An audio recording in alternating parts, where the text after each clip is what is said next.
ကဲစဉ်းစားကြည့်အောင်ဘာသာစကားတစ်ခုကသူ့ကိုပြောတဲ့လူအတိုင်းအဝိုင်းနဲ့မှာအခိုင်အမာရှင်းတန်းနေတဲ့ဒါပေမဲ့ digital ကဘာမှာကြတော့လုံးဝကိုပျော့ကွယ်နေတဲ့ဆိုရင်တော့ဒီတစ်ခါမှတော့အဲ့ဒီလိုရှင်းတော့မနေတဲ့ချင်းဒီမျိုးနဲ့ဂျုံနေရတဲ့မြန်မာနိုင်ငံကစီရင်ဘာသာစကားရဲ့ထူးခြားစမ်းကြယ်တဲ့ဇလန်းကိုလေ့လာကြည့်ကြပါမယ်ဒီချင်းတွေကဘာကိုဆိုလိုနေတယ်လဲဆိုတာကိုအတူတူဖော်ထုတ်ကြည့်ကြတာပေါ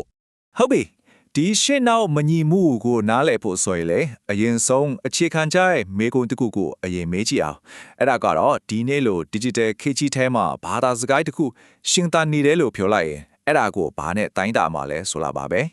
ဲပြောရရင်စာအုပ်တွေရှိယုံယူရနေစဉ်သုံးနေုံနဲ့လုံလောက်သေးရဲ့လားဒါမှမဟုတ်ဘာသာစကားတစ်ခုက online ပေါ်မှာကျွန်တော်တို့ကင်နေတဲ့ဖုန်းတွေထဲမှာမရှိတော့ဘူးဆိုတာနဲ့ပဲတဖြည်းဖြည်းမင်းမင်ပျောက်ကွယ်သွားတော့မဲ့လက္ခဏာများလားအဲ့ဒီမေကုန်းကပဲစီယမ်ဘာသာစကားရင်ဆိုင်နေရတဲ့အဓိကစိန်ခေါ်မှုကိုတဲ့တဲ့ညုံရနေတာပါပဲဒီမှာတင်စီယမ်ဘာသာစကားရဲ့ထူးဆန်းတဲ့အခြေအနေကိုရှင်းရှင်းလင်းလင်းမြင်ရပါပြီ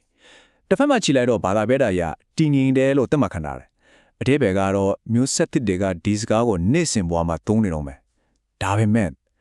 နောက်တစ်ဖက်မှာကျတော့ online ကမ္ဘာမှာလုံးဝကိုမရှိသလောက်ဖြစ်နေတဲ့ digital ပျော့ခွယ်မှုနဲ့ရင်ဆိုင်နေရပြန်ရောကဲဒီအချက်နှစ်ခုကတပြိုင်တည်းဘယ်လိုဖြစ်နိုင်မှာလဲအဖေရှာဖို့ဆိုရတော့တမိုင်းကိုပြန်လည်ကြည့်ဖို့လိုလာပါပြီ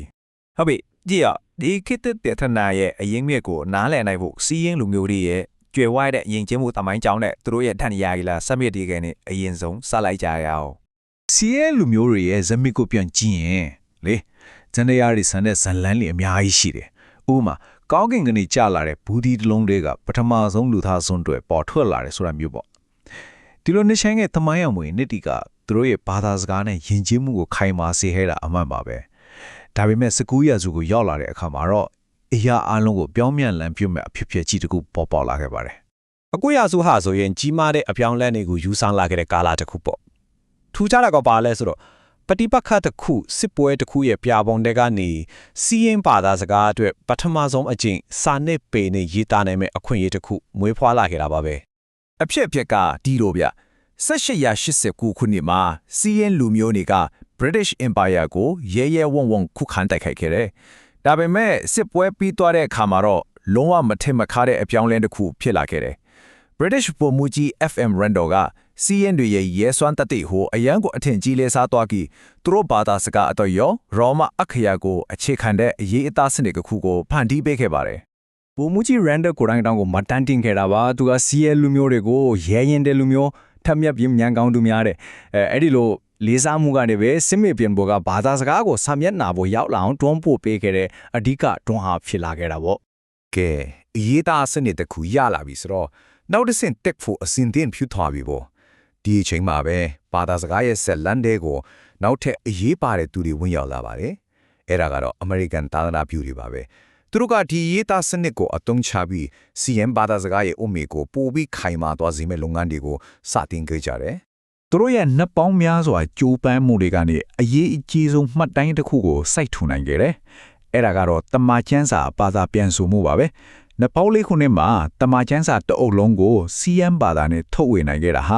ာဘာသာစကားအတွက်စံတတ်မှတ်ချက်တွေကိုခိုင်မာစေုံတင်မကဘူးလူမှုအတိုင်းဝိုင်းအတွက်လည်းအမတန်အရေးပါတဲ့ယဉ်ကျေးမှုဆိုင်ရာအုံမေကြီးတစ်ခုဖြစ်လာခဲ့ပါတယ်ဟုတ်ပြီအခုလိုခိုင်မာတဲ့တမိုင်းနောက်ခံကိုသိပြီဆိုတော့မြန်မာခေတ်အခြေအနေကိုပြန်သွားကြည့်ကြရအောင်ဘာသာပေပညာရှင်တွေကစီးရင်ဘာသာစကားကိုတင်ញွင်တယ်လို့သုံးသပ်တဲ့အခါအဲ့ဒါကတကယ်တည်းမှာဘာကိုဆိုလိုတာလဲတရားဝင်အဓိပ္ပာယ်ဖွင့်ဆိုချက်အရတော့တင်းငိမ့်တဲ့ဆိုတာကအကြောင်းဒီမှာတရားဝင်တင်နေတာမျိုးမဟုတ်ရင်တောင်မှကလေးတွေကမိဘရဲ့စီကနေဒီဘာသာစကားကိုနင်းစင်ဘဝမှာတင်ယူသုံးဆွဲနေကြတော့မယ်လို့ဆိုလိုတာပါဒါကတော့အားရစရာကောင်းတဲ့အချက်တကူပါဒါပေမဲ့ဇရန်ကဒီပါနဲ့တီးသေးပါဘူးဒီမှာပဲအခြေအနေရဲ့ရှုပ်ထွေးမှုကိုတွေ့ရတော့တာပဲအားသာချက်တွေကိုကြည့်လိုက်ရင်စာပေရှိတယ်ဘာသာပြန်ကျမ်းစာရှိတယ်ခိုင်မာတဲ့လူမှုအတန်အဝမ်းရှိတယ်ဒါတွေအားလုံးကသမိုက်ကနေရလာတဲ့အားကောင်းတဲ့အမွေရနှစ်တွေပါဒါပေမဲ့ရင်ဆိုင်နေရတဲ့အနေတွေကတော့ဒီနေ့ခေတ်ရဲ့စိန်ခေါ်မှုတွေဖြစ်နေတယ်ပြောတဲ့လူကြီးဘယ်လောက်ရှိလဲဆိုတော့မသိကြဘူးပြီးတော့အရေးကြီးဆုံးကတော့ digital အထောက်ပံ့လုံးဝမရှိတာပါပဲပြောဆိုသူအရွယ်သက်ကိုတော့1100ကနေ3000ခွဲအထိရှိနိုင်တယ်လို့ပဲခန့်မှန်းထားကြတာပါဒီလောက်ကြီးကွာဟနေတဲ့ခန့်မှန်းချက်ကဘာလို့ပြနေလဲဆိုတော့ဘာသာစကားရဲ့တကယ့်အခြေအနေမှန်ကိုအကေဖြတ်ဖို့ဘလောက်ခက်လဲဆိုတာပါပဲဒီတော့ထိန်းသိမ်းရတော့ဘာဒီဘလောက်လိုအပ်မလဲဆိုတာကိုစီစဉ်ရတာကအဓိကစိန်ခေါ်မှုကြီးတစ်ခုဖြစ်နေတာပေါ့ အဲ့ဒီတော့ digital အထောက်အပံ့မရှိဘူးဆိုတာဘာလို့ဆိုလိုတာလဲခဏလောက်စဉ်းစားကြည့်ရအောင်ကိုနေတိုင်းသုံးနေတဲ့ဘာသာစကားအတွက်စာလုံးပေါင်းစစ်တဲ့ဟာမရှိဘူး Google Translate မရှိဘူးဖုန်းထဲမှာရိုက်ဖို့ keyboard တောင်မရှိဘူးဆိုတဲ့အခြေအနေကိုမြင်အောင်ကြည့်လိုက်ပါဒါဟာဘာသာစကားတစ်ခုကိုဒီနေ့ခေတ်ကဘာကြီးနဲ့လုံးဝအဆက်ပြတ်သွားစေနိုင်တဲ့အခြေအနေပါပဲဒါဆိုရင်အရေးကြီးဆုံးမေးခွန်းစီကိုရောက်လာပါပြီဒီလို digital ကဘာနဲ့အဆက်ပြတ်နေတဲ့ဘာသာစကားတစ်ခုရဲ့အနာဂတ်ကဘယ်လိုဖြစ်လာမလဲရှစ်ဆက်ဖို့လမ်းကတော့ဘာဖြစ်နိုင်မလဲ စေရင်ဘာသာစကားရဲ့ဇလန်းကနေကျွန်တော်တို့ရနိုင်တဲ့တင်ကန်းစာတော့အရင်ရှင်းပါတယ်21ရာစုမှာဘာသာစကားတစ်ခုရှင်းသားဖို့ဆိုရင်ရိုးရမနိုင်ရင်တစ်ခုဖြစ်တဲ့ခိုင်မာတဲ့အရေးထားစနစ်နဲ့တက်ကြွတဲ့လူမျိုးတိုင်းဝိုင်းရှိရနေမလို့တော့တော့ပါဘူး